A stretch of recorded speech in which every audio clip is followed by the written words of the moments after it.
Welcome to tour stop number 7, the Chautauqua grounds. During the Washington County Fair, these very grounds in this beautiful grove of trees is a popular gathering place for livestock and families.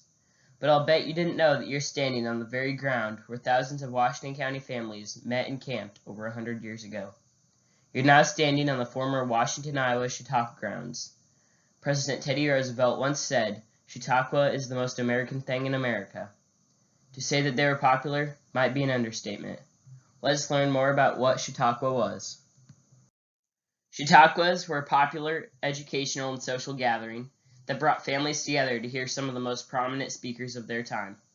In modern terms, they were like giant gatherings with motivational speakers and lifestyle coaches. The Chautauqua event would last for several days, and camping at the grounds was a popular thing to do.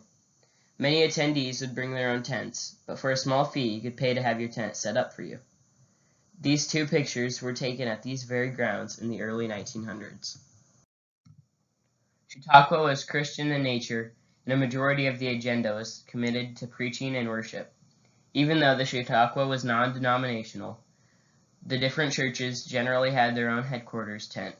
This photo is of the Baptist headquarters at the Washington Chautauqua.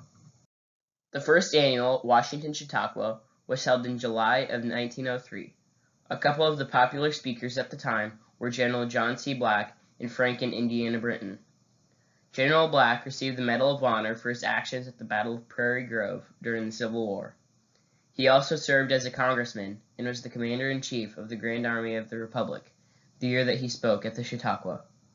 Other prominent speakers at the first annual event were Frank and Indiana Britton, who were celebrities at the time, and have become well known in recent years through the work of Mike Zoss and the movie titled Saving Britain, which is about the amazing life of the Britton family and Mike's quest to preserve and promote their films.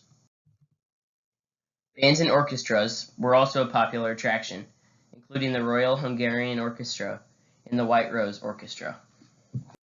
This is the program from the 1928 Chautauqua. The 1928 event was held over the course of 9 days.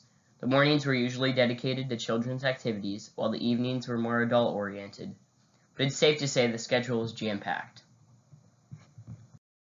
From the research that we've done, we believe that 1929 was the last year that this big tent was seen at those Chautauqua grounds in Washington.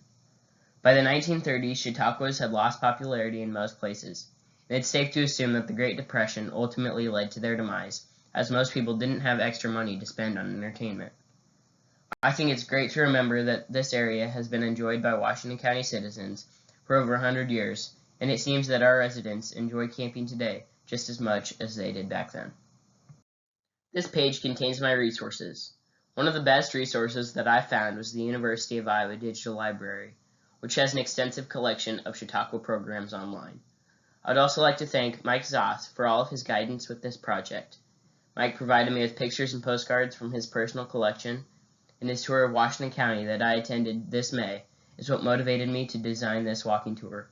We truly have one of the greatest county fairs, and I believe it's the history and tradition that makes it so special. I hope you've enjoyed this tour, and I appreciate you taking the time to learn from it.